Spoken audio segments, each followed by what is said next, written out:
What's the worst thing someone tried to correct you about something you're specialized at? I studied history at uni and worked for a while as a tour guide in Prague, Czech Republic. I had a customer once on a walking tour of the city go really snarky with me because I called the river running through the city the Vltava. He declared to the whole tour that that wasn't its name. I asked him if he'd heard it referred to as the Moldor, as that was the German name for the river during the Habsburg era when German was the official language, but he said no. And was I stupid? The river was called the Danube. I pointed out to him that the Danube doesn't run through Prague, and asked if maybe he was thinking of Brno. No, he had definitely read in a guidebook that it was the Danube, and why the hell was he paying money for this tour if the guide didn't even know what the river was called? At which point another tourist in the group showed him her guidebook where it clearly said Vltava, then another showed him a map, and another showed him another guidebook, and so on, until the whole group had basically showed him what a twaza he was being. He didn't apologize, of course, but at least he shut up for the rest of the tour. I'm not really specialized, but a redditor tried correcting me about the geography of my country, Norway, claiming that it was very much flat like all the other Nordic countries, and he refused to believe me when I told him that it's the opposite and it's filled with mountains. Just, what? Denmark is the only Nordic country I'd call flat. Sure, the southern parts of Sweden, SKNE, is pretty flat as well, but that's far from the whole country. Finland is also pretty flat, at least compared to Norway. I live in Holland, trust me it ain't flat, my country is. I live on Earth, and it's all flat mate. I'm majoring in archaeology. I had a guy start talking to me about dinosaurs. I correct him and say it's a fairly common misconception, but paleontology and archaeology are two different fields and I'm studying humans, not dinosaurs. He doubles down and insists I need to know about dinosaurs because, what do you do if you're digging up ruins and find a dinosaur fossil? Call a paleontologist. He smugly tells me I'll be useless in the field if I don't know about dinosaurs and I better start registering for paleontology courses and leaves. I still don't know about dinosaurs. What do you do if you're digging up ruins and find a dinosaur fossil? Call a paleontologist. Yes, because they're the expert. In fairness to this guy, I don't think he, and a lot of people, realize that fossil beds and archaeological sites are not usually in the same places, or at the same depths. I guess they assume all old stuff is in the same place. 1855, two men preparing to leave a settlement. Okay Harry, time to move on. Let's just toss the stuff we aren't taking with us on top of the dinosaur bones.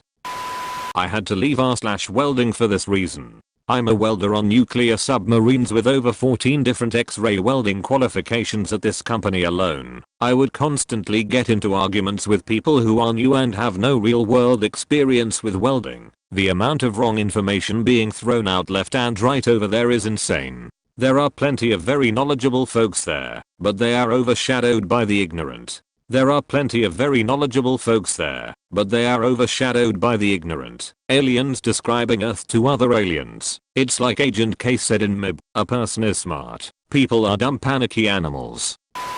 You wouldn't believe the number of times people tried to tell me that people only become diabetic if they eat too much sugar and insist they are right. I'm a type 1 diabetic, diagnosed at 14 months. Was I drinking soda from my bottles and using ring pops as pacifiers then? I hear so much stupid, unsolicited stuff from people about my T1D. One time a guy told me that if I eat an alkaline diet, my body would become alkaline and kill the diabetes virus inside my body. I then told him that that's not possible since type 1 diabetes isn't caused by a pathogen but is an autoimmune disease, and that it's also pretty impossible to make your body more alkaline because your body has pH buffers, and that if it does become more alkaline, it's a medical emergency. Then he just started spouting stuff he heard on TV without listening to anything.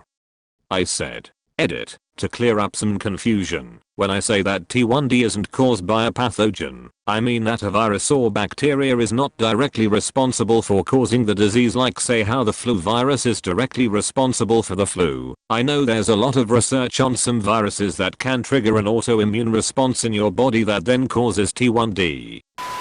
So, Canadian lawyer here. I used to do primarily firearms law, I taught a course in firearms law at university. I've been consulted on it by lawyers. I've had judges tell other lawyers to phone me with firearms law questions. I had a law student telling me that I was oh so wrong about firearms law on a particular topic. Eventually they went and cited a particular case, which I politely advised them they were wrong about. They keep going on, talking about how just because I'm a lawyer and they're a student doesn't mean they're wrong. Meanwhile I'm just holding my tongue. Eventually someone else chimed in to be like, oh, don't you know who that is? And the case you cited was a case he personally argued and won on.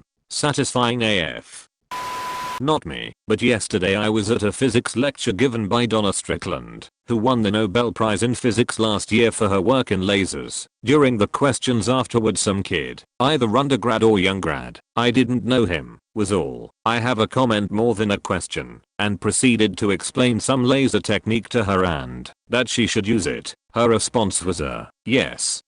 We are well familiar with X in MyLab and use it. I was just kind of amazed at the marksy of a kid who tried to tell a Nobel laureate how to do her research in a room packed with hundreds of people. Edit. In the spirit of the thread, I do enjoy all the people explaining to me how academia works or stuff about women in science, seeing as I'm a woman submitting her PhD within a month.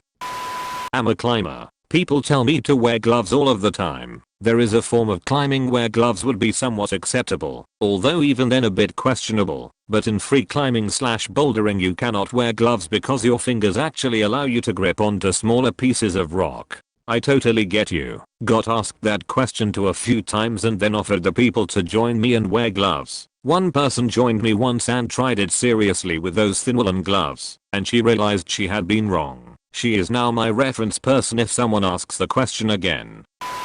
I'm a food scientist, so this happens basically all the goddamn time. One person insisting that MSG gives her terrible migraines. She was eating pizza at that exact time. Someone insisting that you should drink apple cider vinegar alkalize your body to prevent diseases. I point out that's an acid. He insists it's not. Apple, cider, vinegar.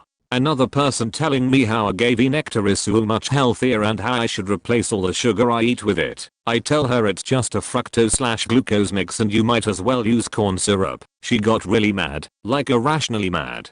There is so much misinformation about food that this is basically constant for me. Nah, acetic acid is definitely basic. Why would you think the acid is acidic?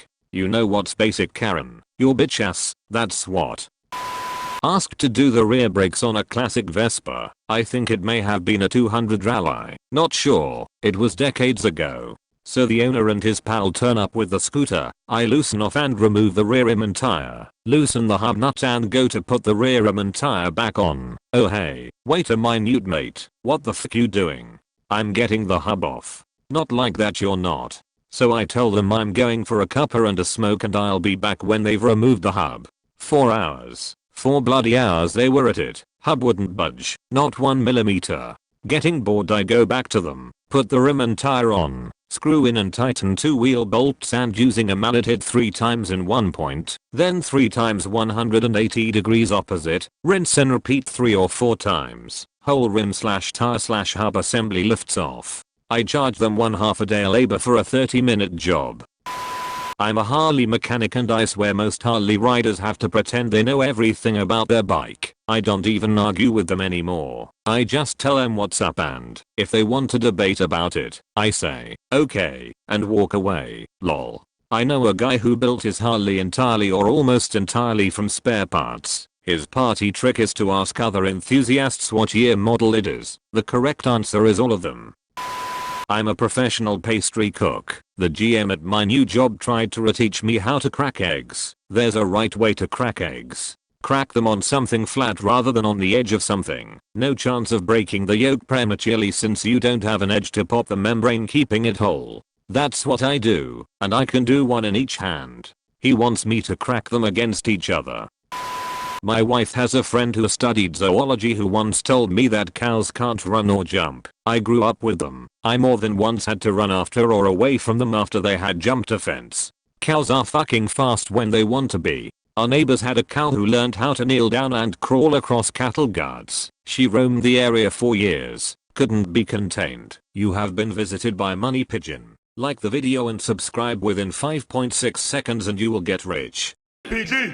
On top, food chain, won't stop, new game, hot box that blue haze, one lock, 2 chains, no bras, 2 babes, mic drop, new stage, lights in my rear view, 5 cops, fool race, faster than a Tesla, they say I'm exhausted, looking for success, like I'm crazy and lost it, higher than a jet, guess my weed is a rocket, the comments that my vids get are wild.